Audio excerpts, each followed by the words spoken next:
Shai Bahashim and Kakodash, double honor to the elder apostles and other bishops of GMS, including the elders that came before them that told us the truth. Shalom and salutations to all the brothers out pushing the word of truth and it's to the aqua that are listening, learning, being a pillar of rest. The 144,000, the one-third, the hopeful elect of Israel. I'm the brother Yahshua. I'm back with the WW3 Daily Update. Shalom and salutations to you as well. Today is War and Rumors of War Tuesday, starting at Matthew 24 and 6, and ye shall hear of wars and rumors of wars. See that ye be not troubled, for all these things must come to pass, but the end is not yet. And it's pretty clear to everybody that doesn't have their head stuck in the sand that the world is at war. Okay? Not too long ago, a couple of months, a friend of mine said, "Oh, we're not going to war. There's not going to be no World War III." No. Now, his whole tune has changed. So what we do on Tuesday, we read these different versions, Matthew 24 and 6 in the NIV, and you will hear of wars and rumors of wars. In the NLT, it's wars and threats of wars. So we got rumors and threats. Come down. Okay, we got rumors, threats, and here we have, where did battles go? Reports. Rumors, threats, reports, right? And news of battles far away, okay? So I stumbled across this Breaking Points an hour ago. Breaking Points is the channel name, all right? 24 Israeli Defense Force soldiers killed as U.S. says the Israelis are losing the war. Now, this is like 21 minutes, but it's all very compelling. And in order to understand, what's going on, there's a lot of rumors. There's a lot of whatever, right? It's war and rumors of War Tuesday. So let's watch this. I'm just going to let it play. And I'll come back with the precept or two, if it be the Lord's will. Take it away. Some very, very serious news that we can report this morning. A stunning incident happening in Gaza. Let's go ahead and put this up there on the screen. We have the IDF has confirmed, this says 21 Israeli soldiers. That's been revised this morning to 24 Israeli soldiers killed as they were rigging two buildings in southern Gaza with explosives. Hamas attacked nearby tank with RPGs and explosions in the building, causing the buildings then to collapse on top of the soldiers. This is according to the IDF. Okay, so this is probably the only time I'm going to stop this, but this is very, very important. Okay, there's video footage of the IDF, right, doing controlled demolition and laughing about it and making jokes and having fun. Right, but in this case, right, the whoever Hamas, right, is always adapting to the battlefield, right, which is what you have to do when something new comes in. You adapt, right. So when you read this, Israel had taken over some building and they were going to blow it up like they blew up the school, right, and they laughed about it. So what they're doing is much like 911, right? They're in there putting the explosive in the building to bring it down, right? And Hamas is like, well, they've been blowing up buildings, so what do? We wait until they get all of the C4 and whatever they're using, right, into the building, and then we hit it with an RPG, right? So this is the adaptation to what these goons are in there just clowning, being, they're, when you watch the rest of this clip here, you'll see who's serious about this war and who is a bunch of kids playing army man, okay? Because Hamas, they're um, from the time they're born, they're being trained that you're going to have to, fight for the country or fight for uh, the Palestinians, if you will. Okay, so their entire life is about that life. Okay, so when you see things like this, all right, the big Israeli IDF with all the money, all the support, right? Let's read this again. As U.S. says Israel is losing, how does the U.S. say that? Okay, you can't say that. You can't tell the truth. Anyway, this is significant, causing the buildings to collapse on the soldiers. 21 of them. You basically got caught in your own ambush, in your own trap. You set a trap for yourself. And that's the Most High showing you, right? Heck, not whose side, he's not on either one of their sides, but what is this, right? Israeli soldiers have routinely posted celebratory videos on social media of themselves celebrating and laughing while doing controlled demolitions of Gaza neighborhoods, universities, cultural and government institutions, and apartment buildings. Well, they got caught wiring the thing up and got hit with a RPG and got 21, took down 21. They're not saying how many were wounded, right? Anyway, keep that in mind.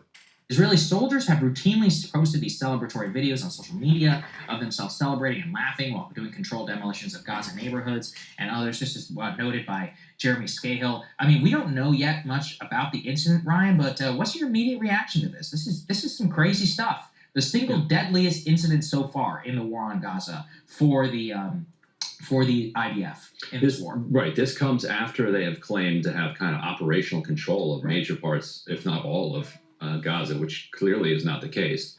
If Hamas is able to launch an attack on a tank right near a building that they're trying to do a controlled demolition on, we'll talk about this later. But we have seen an enormous number of kind of TikTok videos and Twitter videos of soldiers, like Jeremy said, celebrating these controlled demolitions of just in absolute entire We're going to get to that. We actually have that video. Universities. Right. Let's play some of the clips that have gotten people so. Yeah, so I can narrate some of these. Our team went ahead and compiled. This appears to be people who are IDF soldiers who are joking about finding sneakers and opening a Nike store actually in the Gaza Strip, going through some of the rubble. This one here, again, these are all TikTok videos that they're openly posting inside the classroom, kind of mocking the fact that it's an empty classroom. This is just, it's like kids with guns screwing around on kids' bikes, rolling around inside of a house, and kids have been forced to evacuate. This is where things start to become quite a question. Really, they're scared out there on the battlefield, just like Scott Ritter said. They're out there scared, so they're trying to make light of it. Right? While the other side is deadly serious. Right? Living. It's about that literal discipline within the IDF. I mean, these are guys doing just demolition with target practice with shoulder fired rockets. And then here you've got a guy just literally unloading that looked like Ethiopian to me. His clip into a wall. I believe they're calling it the war on walls on social media. I'm just complete lack of discipline. I just can't imagine what would happen to a U.S. military soldier or service member serving in Iraq from within their own command if they were to conduct themselves like this in a single incident. And so, look, to Israel, all we can say is war of occupation. Welcome to it. It's easy to bomb stuff. It's a lot harder when you got people on the ground. And it's not a surprise to me, Ryan, that the single deadliest incident comes months into the war, allegedly in a safe zone. And the lack of discipline and training that these guys have is genuinely stunning to me. How do you lose 24 guys in a single incident? I'm trying to think just off the top of my head. I believe the only time the U.S. military would ever suffer casualties like this was a terrible, once in a decade some bunch of Navy SEALs in a helicopter. Right. Operation Red Wings that's to mind. That's where a whole bunch of stuff goes completely wrong. This is not supposed to happen. Just period. In general, there's a lot of little things. What happened? Allahu Akbar. It's a joke. Go into tactics, into way that your command and all that is organized. But it's not lost on me that 21 of the 24 are confirmed reservists who were, quote, working to remove buildings and other infrastructure near the border. For example, Army combat engineers and all this, they suffered a lot, with IEDs and others. So I would just say to Israel, you broke it, now you bought it, and now you signed yourself up for this is the future. This is what the future is going to look like. But don't forget, too, this is a small country. You only got 9 million people. That's not very many military-age males and or females. People in Israel are going to be pissed about this. Already, the Prime Minister Netanyahu has ordered an investigation into this. It reminds me of an incident that we covered here previously, Ryan, where it was 10 IDF soldiers were killed in a single incident. It's literal amateur hour. You're reading this. One guy, a couple guys wandered off, they get pinned down. Then, some colonel for some reason is hey, I'm going to go and help. All of them get wiped out in 15 minutes. But again, this does not happen in the U.S. military. And that total lack of discipline and others is really coming back to bite them. But it also just demonstrates you can lose a lot of people. 217 is the total acknowledged death toll by the IDF. We don't know what the real one is, and we definitely don't know what the wounded number is. But the longer this goes on, and the longer you got troops in there, that's going to keep on going. And you lose 24 guys, even in a month, you start to do the math, and we start to think about the toll that's going to take on the Israeli military.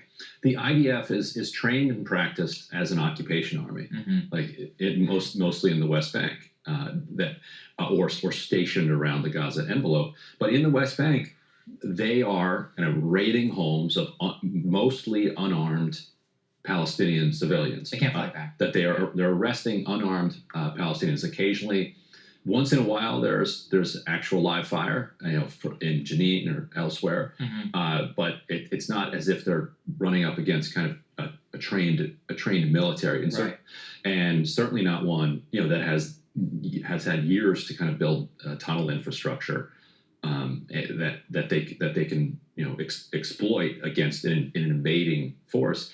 And this is all happening as Netanyahu keeps signaling that he's going to launch some type of ground invasion against southern Lebanon. Yeah, I know. Good luck. You're what you can do is you can occupy the West Bank. Yeah. With the help of the Palestinian Authority. And if they lose the help of the Palestinian Authority to do that, they're in big trouble. And yes, and you can bomb Gaza, back to the Stone Age. You can kill tens of thousands of civilians underneath rubble.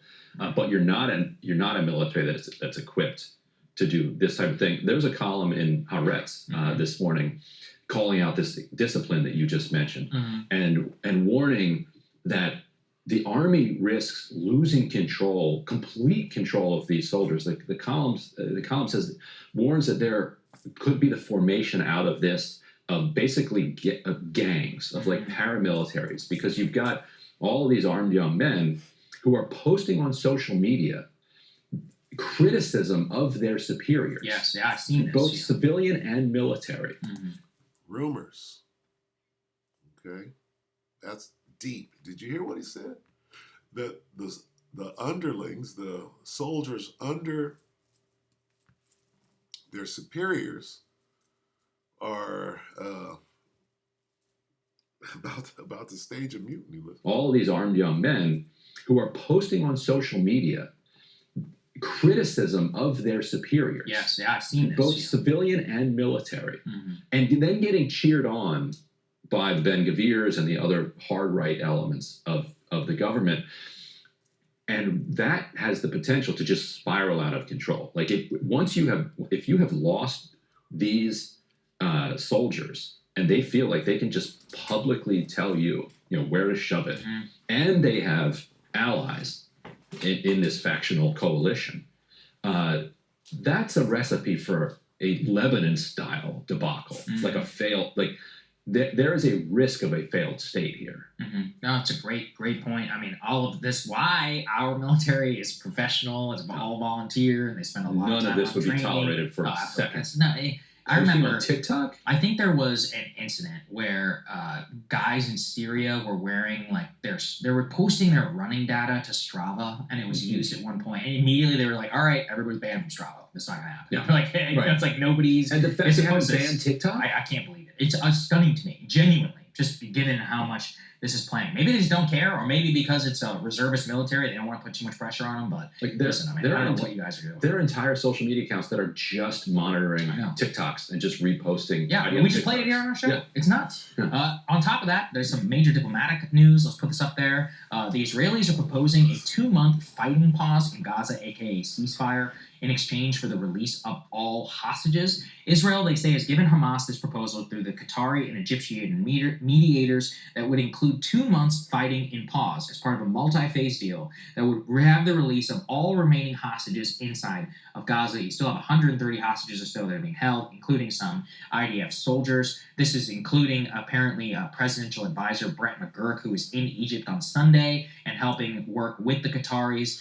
In general, I just want your overall analysis on this. Apparently, the Israeli War Cabinet approved this type of parameters about 10 days ago and have been communicating it. The CIA director, William Burns, has been involved as well. What do you think, Ryan, about the prospects for something like this? I mean, usually I would say, if you're not firing for 2 months, it's pretty hard to turn those guns back on. Right. That said, this is Israel we're talking about, so I don't think you necessarily care. If you're Hamas, do you take this deal? Do you not take this deal? What do you think? The other thing that they have proposed, and it's not clear if this is a kind of requirement that Hamas accept this or not, but they said they would offer quote unquote safe passage to Hamas leaders outside of Gaza, elsewhere. That brings back 1982. If you remember this history, after Israel invaded Lebanon to try to clear out the PLO, Israel got an agreement from the Palestinian leadership that they would leave for Tunisia and elsewhere. There were international monitors, that international forces that came in, and the deal that the PLO and Israel cut was that the international forces would remain to protect the civilian population because it. Let's stop that there. I'm going to chop this up because I want to get to something else. I do want to show this little fight they had in what I believe is what they call the Knesset. So Satan is coming up against Satan, and we'll see that right here. They're about to. I mean, Israel is involved in a civil war. Everybody's involved in a civil war right now. Have you noticed that?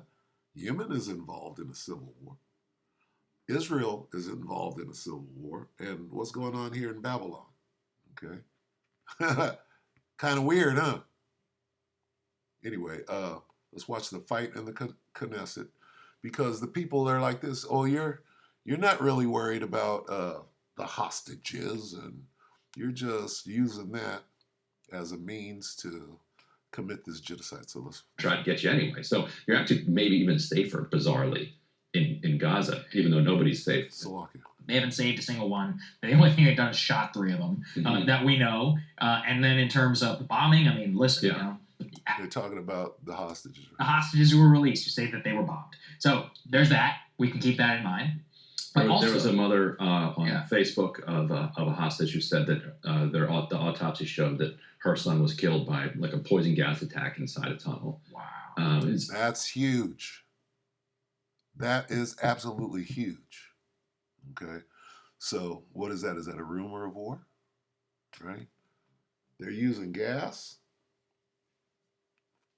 Right? What rules of engagement are they under? Right? And whose gas was it? Was it the Israeli gas? Is Hamas using gas? What gas? What chemical agents? We need to know these things. Anyway. Oh, there's enormous amounts of pressure from these families on the Netanyahu government to take the lives of the hostages seriously. Yeah. And at the very beginning, you had Smotrich, you had Ben-Gvir saying we need to not care overmuch about the hostages. We need to be ruthless in how we wage this. The kind of a mass version of the Hannibal Directive, which is that hostages are too costly politically for Israel, and so it's better that they're killed before they can become hostages. Like that's the Hannibal theory. That I think hostages, which they have not been doing. Well, that's a good segue. Guys, I'm going to go a little bit out of order here, but can we please put DE4 on the screen so I can narrate it a bit? This is showing the families, actually, of hostages in Gaza storming into a Knesset meeting, which is their parliament, demanding an end to the war and a deal immediately. They say, quote, "You will not sit here while our children die." And clearly you can also see there's some signs there in Hebrew. Many of these are family members. I mean, they're literally storming the meeting and taking over the entire thing. Faces and others of those who have not yet been released. This is a tough situation. I mean, it just demonstrates as well the disconnect in the Israeli war cabinet between those like Gavir, Smotrich, and Netanyahu to a certain extent, where they want the war to continue. They don't care about the hostages. Okay, so as you can see, this thing's falling apart from the inside. All right? From the inside, is it falling apart? Now, there's this last little bit here that's very important. So I'm going to try to catch that, and then I'm going to show you the dinosaur, all right? Because the dinosaur is important too. I want him, let's see.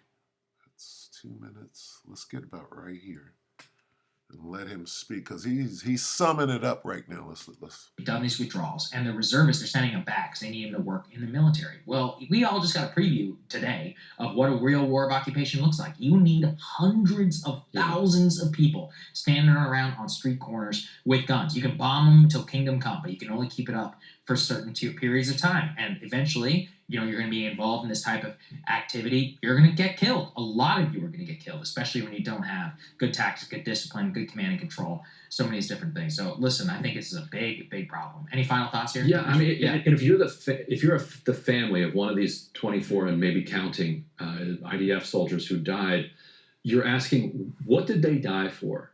And you're told they were doing a controlled demolition of a building. Right. Like, buildings do not threaten anybody. Mm-hmm. What threatens people are ideologies and people who hold those ideologies, who operate out of buildings and who use weapons. But you can destroy them. Like, what does destroying a university do? Right. Like, what does leveling an apartment building do to make Israel any safer? And so not only did you lose at least 24 soldiers, but you did it to destroy a building. Mm-hmm. Well, what they're doing is they're trying to destroy the morale of Hamas. But when, in fact, they're only strengthening their resolve. And they don't understand that. They don't understand. All you're doing is, eventually they're going to catch up. They're going to catch up to you in firepower. They already got you outmatched in training. Right? Their whole life is training. They're about that life. They don't have a choice. Right? You're born into it. Okay, so anyway, let's get the dinosaur. Let me see if I can find it. Let's see. Dinosaur, Israeli, ISAEL, dinosaur, AUR, Israeli dinosaur, SR. Israeli dinosaur shoots artillery.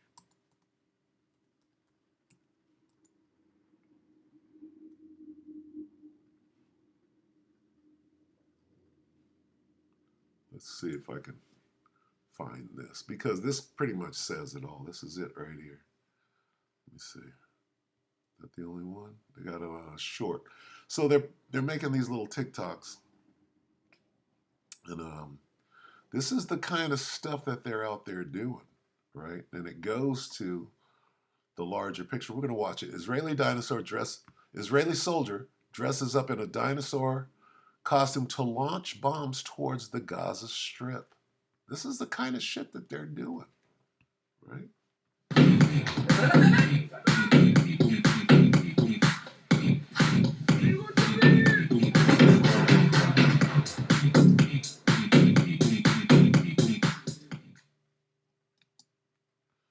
So, yeah. Yeah, this is what the devil is over there. I mean, what? How does this fit the narrative at all? Shameful spewing. All right, shameful spewing. We'll close on this.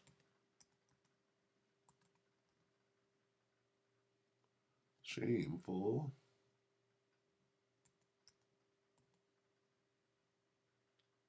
spewing.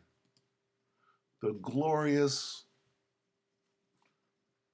Israeli IDF, right? Habakkuk 2 and 16.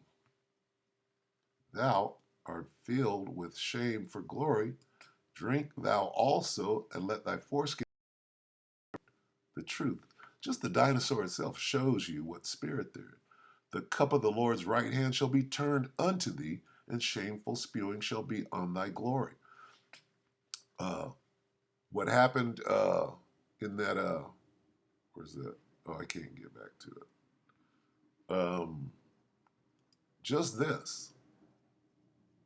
See if I can. Some very, very serious news. This. U.S. says Israel losing war against Hamas. That's shameful spewing, right?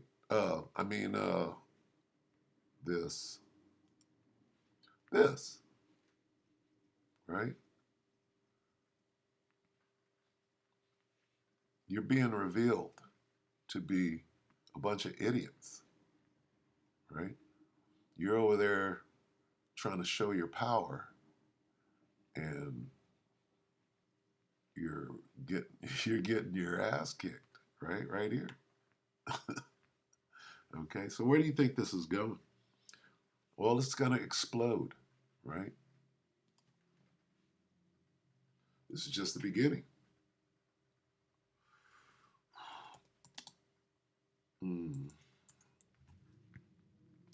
This is the beginning of the end of Esau's world. This is Revelation 11 and 14. The second woe has passed. Behold, the third woe is coming shortly. World War III, World War II has passed. World War III is coming shortly.